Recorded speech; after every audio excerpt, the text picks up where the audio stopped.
pedang, saif itu sekitar 500 kata. Nikah itu sekitar 1.500-an kata. Akhirnya rabi di sini. Aku tahu ngitung-ngitung ngerti sekitar seneng 7. perang karo seneng rabi. Oh ngono.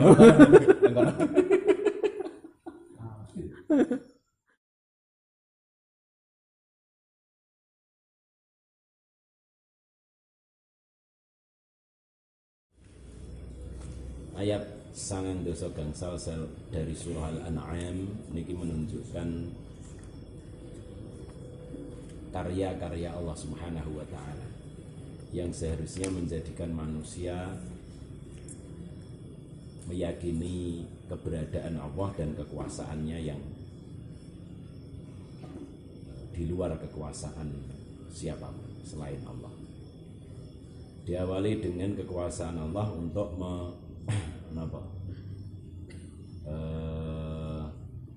belah biji-bijian sehingga menjadi tukul dan menjadi tanaman ataupun pohon.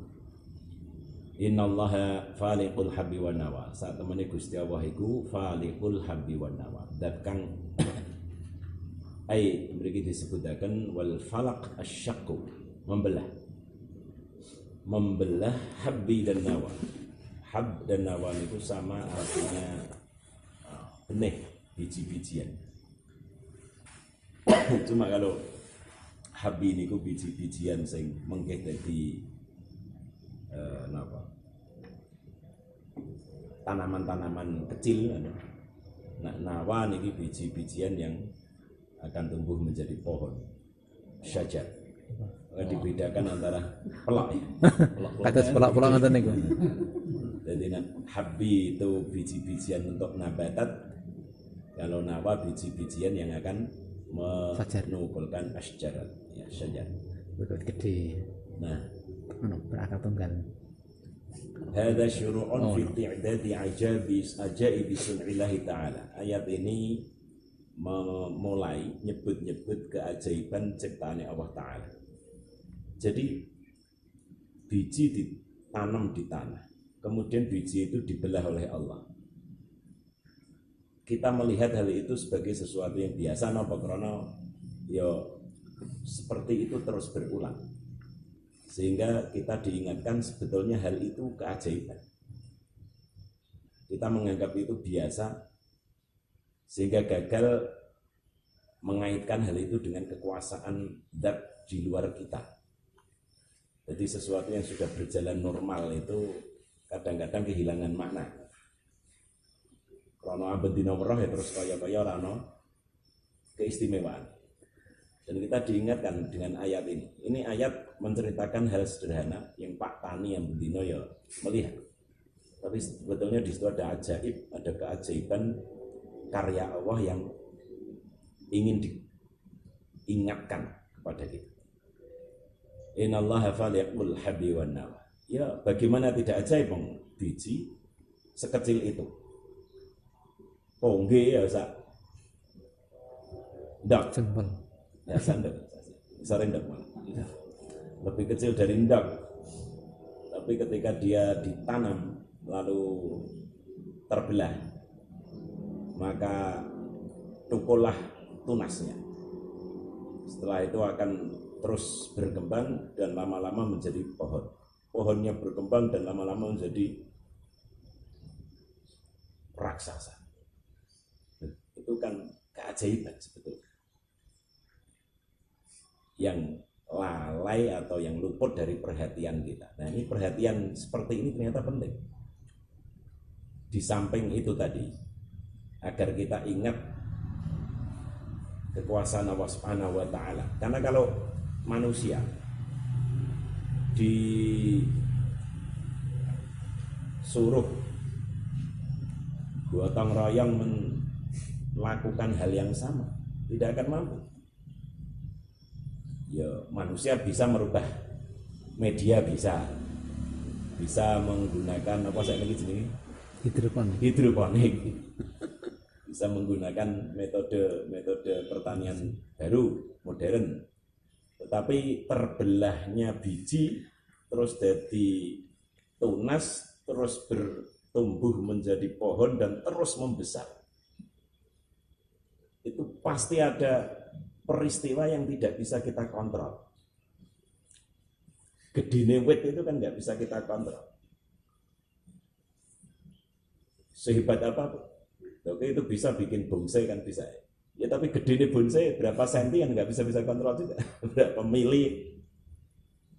Itu artinya di luar kontrol kita. Kalau di luar kontrol kita berarti ada yang kontrol selain kita. Ada yang mengendalikan. Nah, udune setiap peristiwa alam seperti itu menjadi ibrah, pelajaran, dan kita iktibar, mengambil pelajaran. Sehingga ma aktsaral ibar wa ma aqallal li'tibar itu mengingatkan kita betapa banyak pelajaran di alam semesta ini. Tapi sedikit sekali kita mengambilnya. Nah, menungso kuwi biasane masih nuntut hal-hal yang ajaib. Rumangsane ngene-ngene iki ora ajaib. Nah, Gusti Allah ana tenan mbok ya sing aneh-aneh terjadi. Itu padahal tukule wineh itu keanehan luar biasa. Maka umat Kanjeng Nabi Muhammad ini tidak ditinggali banyak mukjizat sing aneh-aneh, tetapi ditinggali mukjizat terbesar yang berupa Al-Qur'anul Karim, bukan tongkat yang bisa membelah laut, bukan tabut peti yang kalau dibawa perang selalu memenangkan atau membawa kemenangan.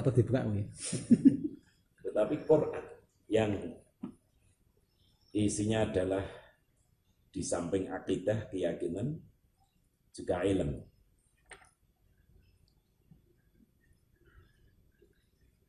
Dan Quran itu keistimewaannya adalah membawa manusia pada keimanan dengan akalnya.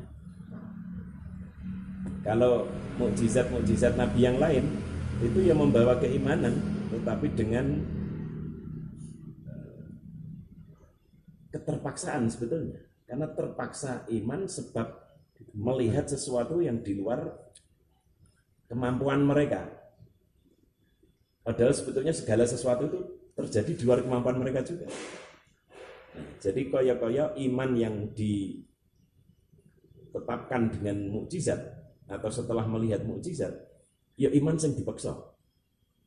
Karena memaksa itu sebetulnya kan tidak harus dengan fisik dan kekuatan daya tubuh, tetapi bisa dipaksa dengan pengalaman-pengalaman yang tidak bisa dia terima secara biasa. Jadi aku jane ora percaya karo dekne nih. Omongane ora karuan. Ning kok iso ngrubah godhong dadi duit ya? Akhirnya terus aku percaya karo dekne nih. Aku jane ora percaya karo sapa? Syekh kok Syekh. Sing ngetokke duit dari jubah. Oh, anu. Ajeng sapa? Dimas Kanjeng. Kanjeng Dimas. Ora tau ngaji, ora tau mondok. Dadi Tapi kok santrine akeh. Karena imane dipaksa oleh ketidakmasuk akalan yang jadi justru dipaksa oleh ketidakmasuk akal. Orang masuk akal duit kok iso ditokke saka jubahe. Dengan trik padahal. Akhirnya iman percaya melu kepada orang yang dianggap melakukan hal-hal aneh itu. Maka sebetulnya antara iman dengan sebabnya itu tidak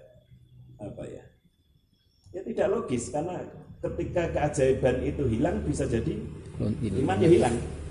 Begitu dia masuk penjara bisa reso gawe duitnya ya santrine bali kabeh. Sadar.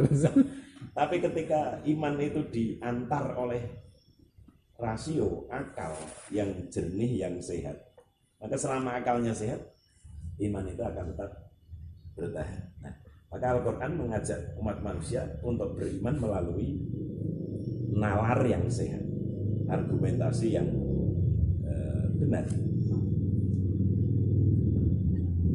Yukhrijul hayya minal mayyiti wa mukhrijul mayyiti minal hayy. Di sini diterangkan ngeten. Wa dzikru ma yu'jizu ya'jizu alihatuhum an adna syai'in minhu. Jadi ayat ini nanti isinya adalah perbuatan-perbuatan Gusti Allah yang pasti tidak bisa dilakukan oleh Tuhan-Tuhan palsu mereka. Wal falak asyakku, falak yang kemudian isim fa'il falik artinya syak, yaitu membelah biji-bijian. Falikul habbi fayakhruju minhu nabat, dari habbi, biji yang namanya habbi, maka lahirlah atau muncullah nabat, tumbuh-tumbuhan. Apa kira-kira? Biji gandum, padi, itu namanya habbi. Tapi kalau an-nawa, misalnya korma, biji durian, beton. Fayakhruju minhu syajar, dari nawa maka tumbuhlah tumbuhlah pohon. Di sini ada kekayaan bahasa saja. Bahasa Arab itu sangat kaya. Jawa ki ya sugih, dan kita bangga dengan kekayaan basa Jawa. Sing jenenge pari itu setiap berubah tahap pemrosesannya berubah pula namanya. Saka pari, gabah, beras, menir, sego, lontong, kupat, bubur. Cengkaruk. Cengkaruk TB. Cengkaruk itu segaking gitu. Saking Bahasa Inggrisnya tetap siji ya, rice. bahasa Inggrisnya rice, bahasa Arabnya bersijirus. Terus Nah, dari contoh ini kemudian kita sering kebablasan membanggakan. Arab yang ngerti ini ya rus, karena memang sana nggak ada beras. Tapi yang di sana ada, itu kekayaannya ya melebihi kita. Kata untuk onto itu puluhan. Unta setahun jenenge apa, unta duwe anak, unta nyusoni, unta sing wis nglairke 5 atau 10 anak jenenge beda meneh. Pedang saif itu sekitar 500 kata.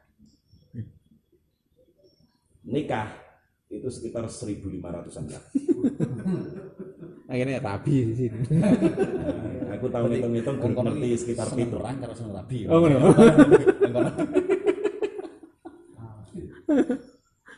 Jadi yang di sana ada ya lebih kaya, lebih banyak.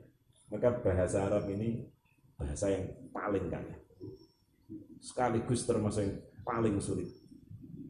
Tetapi punya keistimewaan lain, yaitu ya sulit itu bahasa Mandarin ya sangat sulit, tetapi keistimewaan bahasa Arab yang lain adalah ketahanannya yang melebihi semua bahasa dunia yang lain. Jadi umurnya 1000-an tahun tetapi tidak pernah surut, tetap dipakai, tidak berubah target strukturnya, bahkan kata-katanya tetap utuh. Ya meskipun ada pengembangan dan perkembangan itu mesti terjadi, tetapi tidak ada penghilangan yang sudah ada, kecuali dilupakan oleh orang, karena bahasa Arab yang sangat tinggi itu malah banyak dilupakan. Termasuk di sini an-nawa dan al-hab. Kalau tukulane tanaman-tanaman cilik namanya hab, kalau tukulane adalah pohon besar namanya nawa. Dan prosesnya diawali dengan pembelahan itu. Nah, ini mungkin berkembang. Imam Ghazali dalam kitab Jawahirul Quran itu luar biasa penjelasan. Setiap ada ayat yang mengungkapkan fi'lullah, perbuatannya Allah, maka akan muncul disiplin ilmu tertentu. Sopo wae. Dan itu bisa ilmu alam, bisa ilmu kemasyarakatan, bisa ilmu hati. Maka ketika Allah mengatakan ini contoh satu kalimat ya, innallaha falikul habbi wan nawa, maka muncul ilmu sing durung ana jenenge perbijian. Nah ini di Institut Pertanian Bogor mesti dikaji bagaimana biji yang benih yang unggul, varietasnya, cirinya, bagaimana rekayasa genetika terhadap biji. Semua perbuatan Allah itu kalau dikaji akan melahirkan bidang ilmu tertentu. Masya Allah. Yukhrijul hayya minal mayyiti. Ini masih khabari ina berikutnya. Falik ay khalik, ada yang mengatakan falik ay khalik, tetapi ya lebih dekat. Falik ya syak, asyak, pemecah atau pembelah. Wan nawa jam'u nawatin yutlaku ala kulli ma fihi ajmun. Nawa itu jamaknya nawat atau nuat, yaitu setiap biji-bijian yang ada ajemnya. Ajem itu titik kecil di tengahnya. Lembaga sini. Maka huruf yang bertitik disebut huruf mu'jam. Oh. Yang bertitik.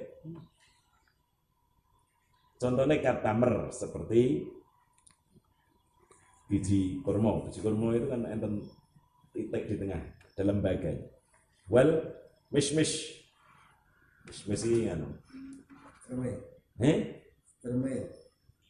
Cermai ya, bukan. Kayak apel. Bentuknya kayak apel tapi bijinya gede, ada di sini gede jerunya.